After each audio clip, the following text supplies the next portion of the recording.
अब असदुद्दीन ओवैसी उप मुख्यमंत्री पर राजी नहीं होगा, मुख्यमंत्री होगा सीमांचल का बेटा होगा।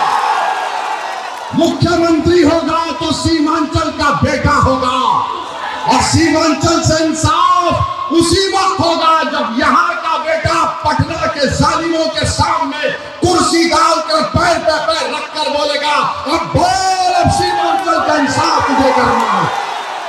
ये ताकत आपको देना है, ये ताकत आपको अपने वोट के जरिए देना है। देंगे ताकत आप, वोट पड़ेगा सीमांचल के नाम पर और देना है। इसीलिए आज आप देखते हैं कि बौखलाहट का शिकार होकर एक तरफ से मोदी और नीतीश कुमार, दूसरी तरफ से वो 30 साल के निकम्मे साहब, दोनों मिलकर अख्तरुल ईमान के खिलाफ दो महाजों पर लड़ रहे। मैं एक तरफ कहूंगा, फिर से कह रहा हूं, मेरे भाई, अज़बियत का वक्त नहीं है, इत्तेहाद का वक्त है। याद रखो, तुम्हारी शनाख्त सुरजापुरी भी है, तुम्हारी शनाख्त तुलैया भी है, तुम्हारी शनाख्त शेरशाहबादी भी है। बराबर उस पर कायम रहो और फख्र से कहो। मगर याद रखो, जिंदगी में कैसे लम्हे भी आते जहां पर हमको ये बताना पड़ेगा।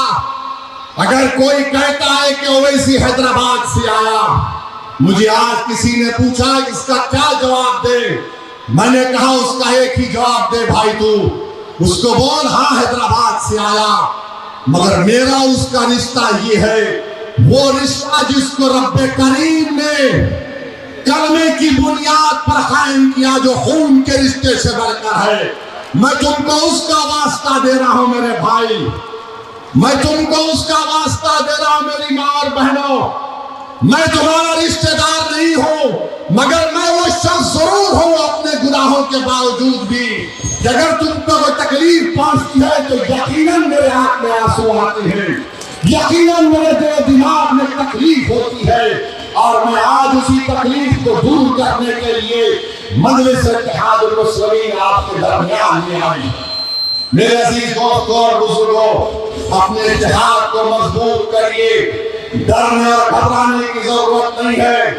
मैं आपसे वादा कर रहा हूं, जितने काम इस विधानसभा में अभी होना बाकी है, वो मेरी जिम्मेदारी है, वो मेरी जिम्मेदारी है। अगर वो काम नहीं होंगे तो 5 साल के बाद असदुद्दीन ओवैसी विधानसभा को तुम्हारे दरमियान में नहीं आएगा। मैं काम करूंगा इंशाअल्लाह ताला।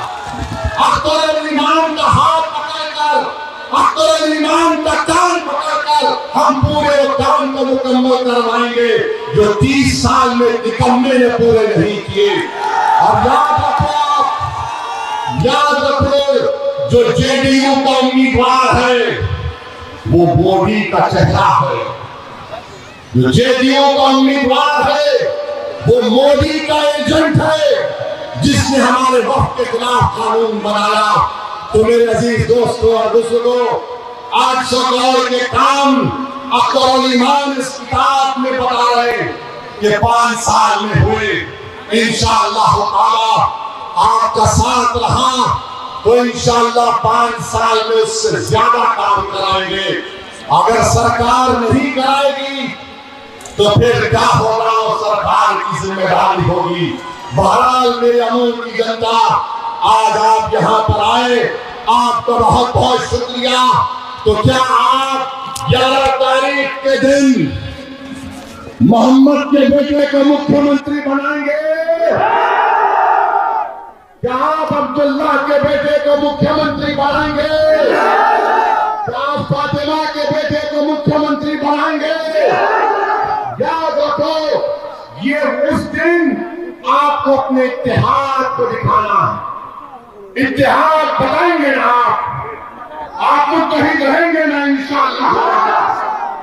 हमारे साथ आग उठा कर कहिए, सीमांचल जिंदाबाद, सीमांचल जिंदाबाद, सीमांचल जिंदाबाद, पतन साहब जिंदाबाद, नारे तकबीर, नारे तकबीर। अल्लाह सलामत रखे आपको। अस्सलाम वालेकुम व रहमतुल्लाहि व बरकातहू।